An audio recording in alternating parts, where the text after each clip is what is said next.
Hi, boys and girls. Chapter 12 is Thanks But No Thanks. Since Mrs. Brisbane didn't say a word to me on the drive home, I had time to reflect on my last few months. I had not had a bad experience with any of the families I had visited. In fact, they'd all been gracious and welcoming, except Miranda's dog, Clem, but I knew how to handle him. In return, I'd lent them a helping paw here and there. After all, you learn a lot about yourself by getting to know another species. I was overdue for trouble, and it was likely I was going to get it at Brisbane's House of Horrors. That's how I pictured her home, decorated with skeletons and bats and eerie jack-o'-lanterns all year long. I was shivering at the picture in my mind when Mrs. Brisbane actually spoke. "Humphrey, I need you like I need a hole in my head," she complained. "The same to you," I squeaked back rudely, knowing she wouldn't understand.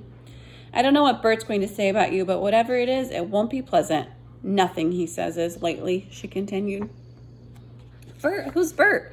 Then I realized it must be her husband, the one who's sick. Well, I certainly was not looking forward to meeting him based on what I just heard. "It won't be much of a Thanksgiving," she said. "We don't have much to be thankful for this year, but I'll try." "Good for you," I squeaked. She almost smiled. "Thanks for the support." The Brisbane house was yellow with white shutters and lots of big trees. Colored leaves covered the front yard. "And on top of everything else, I have to rake," Mrs. Brisbane said through gritted teeth.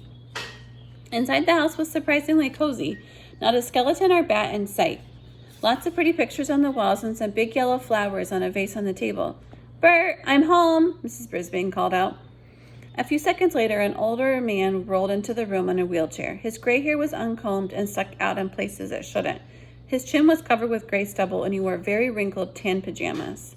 His expression was so sour, he looked as if he'd just drunk a glass of vinegar. Mrs. Brisbane set my cage on the low coffee table. "We have a guest for the weekend." I could tell she was trying hard to sound cheery. "His name is Humphrey." Mr. Brisbane sneered. "This is unacceptable. For the little pay you get, the school can't force you to spend your weekend babysitting a rat." I bit my tongue to keep from saying something unsqueakably bad. "They're not forcing me," argued Mrs. Brisbane. "It's just that no one else could do it. Let's not make a mountain out of a molehill." Pardon me, but I resented being called a molehill almost as much as being called a rat. Mrs. Brisbane quickly changed the subject. "I thought you were going to get dressed today." "Why should I? I'm not going to see anybody," Bert Brisbane growled, "except you and the rat." Mrs. Brisbane got up and walked out of the room without saying another word. Boy, nobody in room 26 could get away with talking to Mrs. Brisbane like that. I wished I could send her husband to Principal Morales' office right now. Everything was real quiet around the house for a while. Mrs. Brisbane changed her clothes to jeans and moved my cage onto a card table in the corner of the living room. Then she sat down and read The Guide to Care and Feeding of Hamsters and the chart my classmates kept on me. "Looks like your friends have been taking very good care of you," she said. "Very, very, very good," I squeaked. She fed and gave me clean water, and then she and Mr. Brisbane ate dinner in another room while they watched TV, and then they went to bed early. I'll bet they didn't say 2 words to each other. Even Mrs. Mack talked more at home than they did, and she lived alone. The next morning, Mrs. Brisbane was up very early, and the house smelled yummy, yummy. I thought maybe I would like this Thanksgiving after all, at least the good smelling and eating part. But what I didn't like about Thanksgiving was Mr. Brisbane. While Mrs. Brisbane was clattering pots and clinking pans and making things smell good, he sat in his wheelchair in the living room and frowned. No, I know a better vocabulary word. Scowled. After a while, he called into the kitchen. "Sue, why don't you stop all this cooking and just sit down a minute?" Mrs. Brisbane popped her head out the door and said it wouldn't be Thanksgiving without turkey and all the trimmings. Then Mr. Brisbane said he didn't have anything to be thankful for, and Mrs. Brisbane went back to the kitchen and banged around some pots and pans some more. The sour expression on the old man's face was starting to get to me, so I decided to take a little spin on my wheel.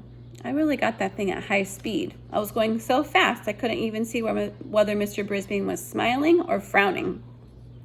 Finally, Mrs. Brisbane came into the room to sit down. "Would you like a look at that, Sue?" her husband asked. "He does that all the time," she said. "Just spinning his wheels like me, stuck in a cage and going nowhere." Mr. Brisbane's voice was so grim I stopped spinning. Whew, I was a little dizzy. "You're wrong, Bert," said Mrs. Brisbane.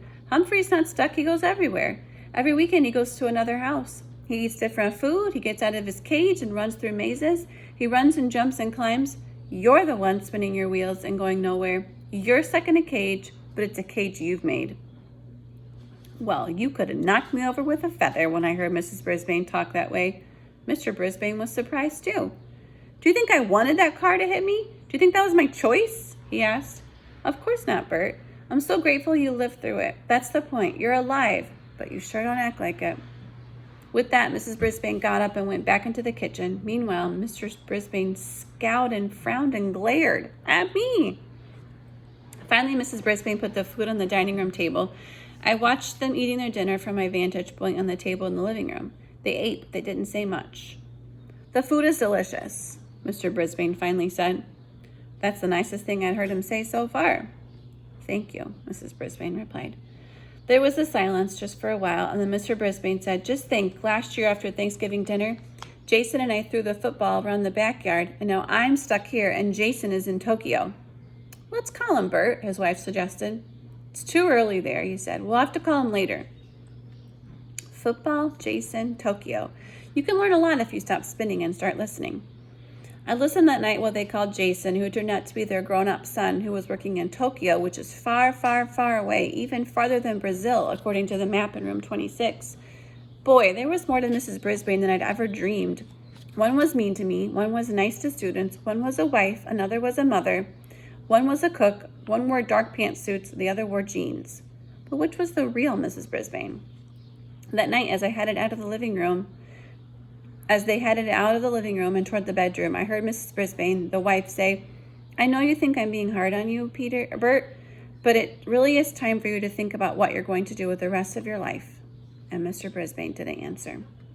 Tip 13. Remember, hamsters are very, very curious. All right, see you tomorrow. Bye.